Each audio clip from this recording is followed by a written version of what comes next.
What's up everybody, it's Man of Low Moral Fiber here. My name's Luke, and in this video I'm going to be using this melee build to work through all the OP8 mini-bosses from the main campaign of Borderlands 2.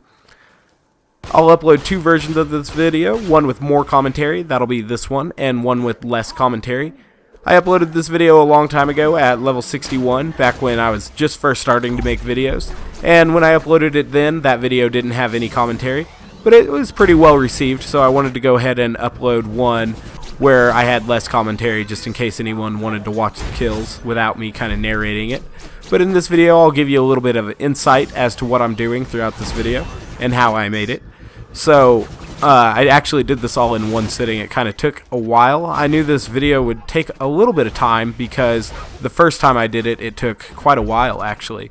Now, Big Bertha became quite a pain to take out at OP8, partially because it's almost impossible to melee, and it's actually hard to hit the critical spots with a pimpernel as well on Big Bertha. So I just used the Norfleet to pop boom out here. Now, when I made this video last time, I didn't really have any of the software or know-how that I have now for trying to make some of these videos. I don't have, super great know-how now or anything, but definitely a lot better idea than I had back then. And I knew exactly where I was going for the most part and exactly how to kill all these people because I had done it before. And so that made it actually a lot easier to make this time. I wanted to go ahead and include that ascent up to Doc Mercy for obvious reasons. That was another one of the early videos I made. Luckily, Kunai was reboosted to go back up to 80% from Deathmark, and that's really good. All these assassin kills were actually recorded from one continuous Southpaw run. I just uploaded a Southpaw run, but this run was actually way better. It was like a minute and a half shorter in length, and it was way more ballsy and daring throughout the run as well. So, kind of a shame that I just uploaded a Southpaw run because this one's way better. So I'll maybe save that one for a week or two. Anywho, working through now through the last assassin. Obviously they're a lot harder to take out at Digistruct Peak, much like Scorch here. Excellent segue. Now we have Spyco, and we're going to go ahead and kill Spyco. We get damage cap here, which is pretty cool. There we go, damage cap. Now we have Incinerator Clayton. There we go. Now for Mick Zafford. He drops a really cool weapon I used to really like, which was the Maggie. This guy here, Mobley, he actually drops, or is it Gettle? I guess it's Gettle actually drops the Lyuda, which is one of my favorite guns. And the other Clann War family actually drops the Slaga. So there's a lot of good items that fall in the dust. The Black Queen also drops the Nukem there. Unfortunately, Bad Maw and Mad Mike here actually don't drop anything special. The next enemies here, these ninja rats, all actually happen to drop the Stormfront, which is really cool because the Stormfront is a top tier grenade in this game. It's one of the absolute best grenades. The Chain Lightning has taken over some of my shield stripping duties though at OP8 because it is just quicker, more on-demand healing that actually happens to regenerate. And even though it's not as effective off some surfaces, I've learned to adjust by kind of stripping it off enemies. If that makes sense, I'll actually get close enough to strip my shield off the enemy reflection of the Chain Lightning. And even though that is a little bit daring, I just use a grounded shield now. And that's usually enough to keep me alive. Taking out Madame von Barnlesby, can't pronounce it, at OP8 there. I used to take her out at level 50 when I was farming for my first baby maker. I remember I actually got my first baby maker though from Mad Dog because I got fed up with farming the Varkid for it, Madame von Barnlesby. Said it a little bit better that time. You used to be able to one-hit Wilhelm. This time I actually had to weaken him with a pimpernel in order to get the pretty large killing blow on him. Or it wasn't a killing blow, but killing execute on him. Now for Laney and the rest of the fridge. The fridge is actually a pretty cool farming run. Some cool weapons drop in the fridge. I really like the Gunnerang when I used to play Accident a long time ago, if nothing else for just the fact that it was really fun to throw around. Go ahead and take out these guys here. Wasn't able to minimus fall chain Shorty, unfortunately. Old Slappy dropped a weapon that I thought I would like, but I actually didn't. the legendary Jacob shotgun, the Striker. I know a lot of people farmed Henry for some heads and stuff. I actually never really farmed for any aesthetic items other than this skin I actually wear. But that was farmed, and I say farmed, you know, in quotations. You can't see the air quotes. But basically I played Poker Night 2 for about 2 hours to unlock it. And maybe it was closer to 3. But if you're on PC, you can just find an easier way to unlock it, obviously, if you really wanted to do that. But I played Tales of Monkey Island, and I kind of like Telltale games, so I actually bought that game when it was like $4 or something. Taking out Mothrock there, I did about 30 missed flying executes before I actually got that one. It's kind of cool to take out the Sheriff and Deputy Winger in one mini-must fall chain there.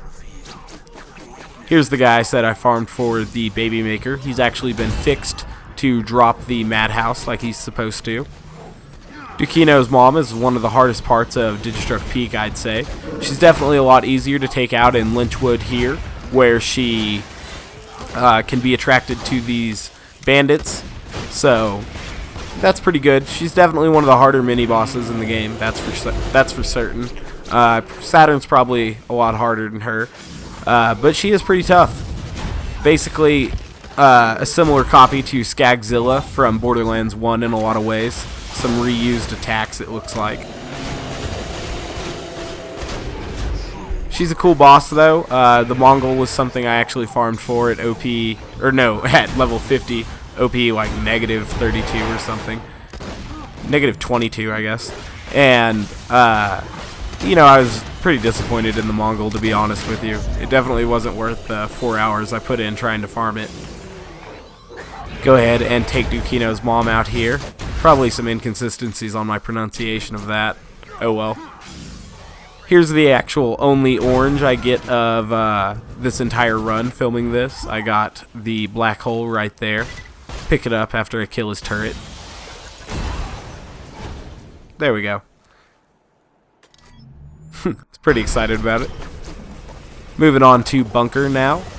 Bunker used to be a lot easier to take out at level 61. He was able to be one-shot at level 50. At level 61, he was fairly easily two-shot with melee, and now he takes, you know, quite a bit longer. I believe Bunker can definitely be slagged. He just doesn't have a purple Bunker model, so I try to keep slag up on him throughout the video. I'm trying my best not to bore him here because Bunker is very susceptible to bore, and he can be taken out very easily that way when I'm trying to kill him with melee. That was actually my problem filming this. I didn't want to go spec out of bore just to go spec back into it after this. So I was just trying to shoot him in a spot where it wouldn't bore him. He takes off on me here, but that's not too big a deal because I know I'll have time to kill him once he repositions himself again. So I'll just use this time to kill a bull loader and get a follow-through bonus to get to wherever he's going to land. He's coming in over here on the other side of the platform. I get an accidental bore there, but it doesn't kill him, so I was satisfied with that. It did put him in killing blow range, which was nice, because I'll go ahead and take him out now. Go ahead and fast forward just a little bit to where he actually dies here for you. Kill him with chain lightning, which is kind of cool looking. The electricity looks cool while he's blowing up, at least. I don't know if that's from the chain lightning or is in the default animation. Now we have Donkey Mong. He took quite a few reloads to find. King Mong was definitely a lot easier to find. I think he's almost guaranteed, where Donkey Mong is a chance. Now we have Mortar. Getting close to the end of the game now. That was obviously in the Sawtooth Cauldron. We have this guy here. I know plenty of people have farmed this guy for a B. I think he got kind of replaced, though, by the tree ants, which are a lot easier to farm. Here's Bonehead. And now we have Saturn. We get a pretty lucky boar shot here on Saturn. There we go. Now he's basically in killing blow range, and I'll go ahead and get close to him so he'll jump down and go ahead and get that killing blow. After this, it'll just be the warrior. If you guys haven't yet, please take the time to subscribe. I'd really appreciate that, guys. And like I said, if you're interested in the version of this video that's only going to include an intro and an outro, I'll try to leave that link in the description for you. Now we're here at the Warrior. The Warrior was actually able to be one-shot at level 50, believe it or not. Saw a few different people do it. Tried it myself once and actually succeeded, but that was well before I had the ability to record anything. So now we have the Warrior coming out here. Go ahead and get more executes on his toes. Obviously looking to push him into killing blow range. Once you get him into killing blow range, obviously that'll be a one-shot on pretty much any enemy with an execute. I think even Gia included, probably. No, probably not Gia, but most other enemies. Not Gia at OP8 anyway.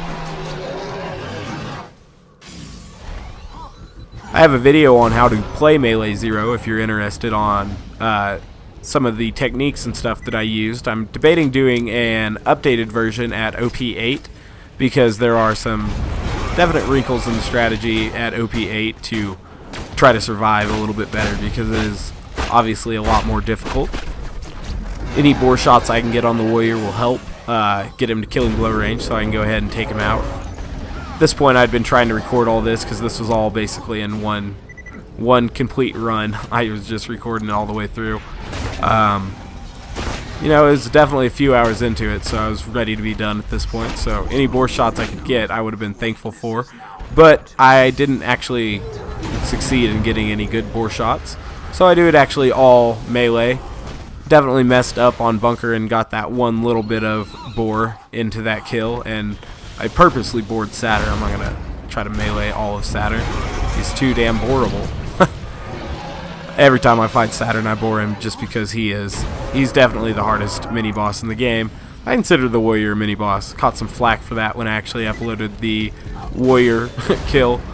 But yeah, the Warrior, Bunker, Wilhelm, they're all mini-bosses to me, because Saturn's harder than them anyway. Saturn's considered a mini-boss. My logic is flawless, no question. Anywho, now we're going to get kunai on him now and go ahead and push him into killing blow range. He'll come out over where he first pops out, and I'll be able to get the final execute here on the Warrior. I'll give you guys a quick once-over again of my skill build and gear that I used for this entire video.